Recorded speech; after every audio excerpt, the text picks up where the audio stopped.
Hey,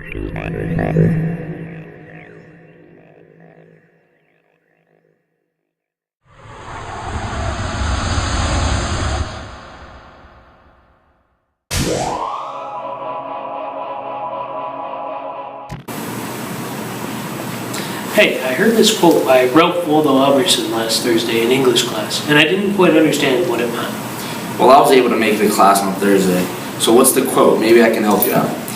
It's, theoretic kidnappers and slave drivers, they esteem each man to be the victim of another, who winds him round his finger by knowing the law of his being, and by such cheap signboards as the color of his beard or the slope of his occiput, reads the inventory of his fortitudes and character.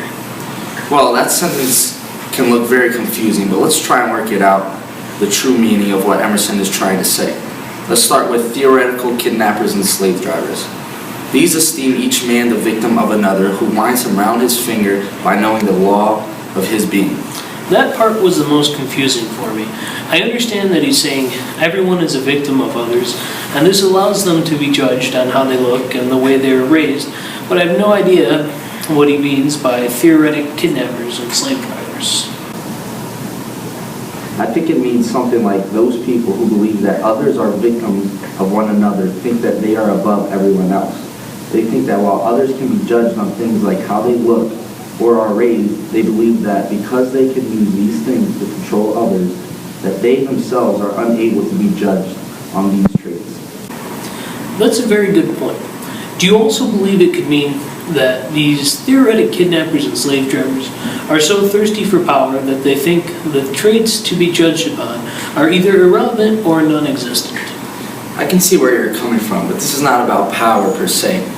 If you look at the next part of the quote, and by such cheap signboards as the color of his beard or the slope of his occiput reads the inventories of his fortunes and character, it can be seen that Emerson is not talking about power, but he's talking about how these people just are ignorant to the judgments they can be understood by, and that they are still not a part of all the other people. Alright, that sounds about right. So, theoretic kidnappers and slave drivers, they esteem each man the victim of another, who winds him around his finger by knowing the law of his being. These kidnappers and slave drivers are merely people who believe they are better than others and cannot be thought of based on traits they have. So the quote could say, people who believe they have no reason to be judged think of others as victims of those around them, who winds him around the finger by knowing the law of his being. I think that's a good description of this quote in a more modern English. I think it's now time to attack the second half of the quote, which states, and by such cheap signboards as the color of his beard or the slope of his occiput reads the inventory of his fortunes and character.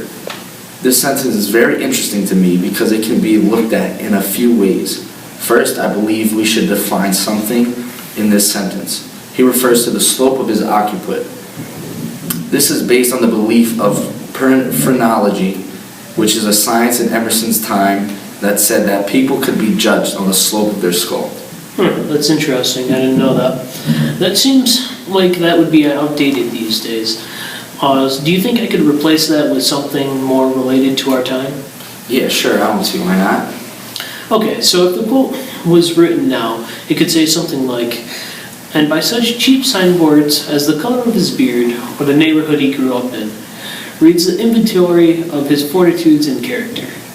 Many people think of those who grow up in bad neighborhoods to be a person who might grow into violence and crime, similarly to how Emerson used phrenology. That is a fantastic relation to our time now. I think that plays right into where Emerson refers to cheap signboards.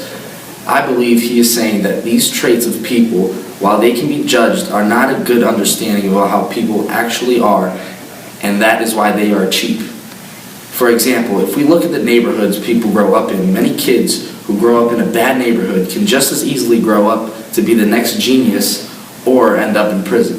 Both of these things are seen by kids that have been looked at in studies. I don't think Emerson believes they cannot use these things to judge people, but rather it's such a common occurrence to see these signboards that they're cheap due to the sheer amount of them. There are so many people that we see in bad neighborhoods is that it's impossible to say that they all have an equal chance to grow into someone who didn't turn out rotten because of their neighborhood. The sight of people in bad neighborhoods being arrested is not uncommon and shows a large affinity for a life of crime or violence. So that goes right along with the meaning of cheap, saying that there are so many, and because of that, they can't be more readily read off. While I believe that is a great point, in class we learned that Emerson was trying to say that he does not believe that we can judge people on these things, but he knows that at the time it is not possible to be free of these ideas, so he hopes that one day we will not be chained down by these ideas. This quote is really becoming clear to me now. So I think we can agree that the quote is saying, those who believe they are above others, seeing each man a victim of another, who winds him around his finger by knowing the law of his being, and by such cheap signboards as the color of his beard, or the neighborhood he grew up in, reads the inventory of his fortitudes and character. I think we really have a good understanding of this quote now. Nice job.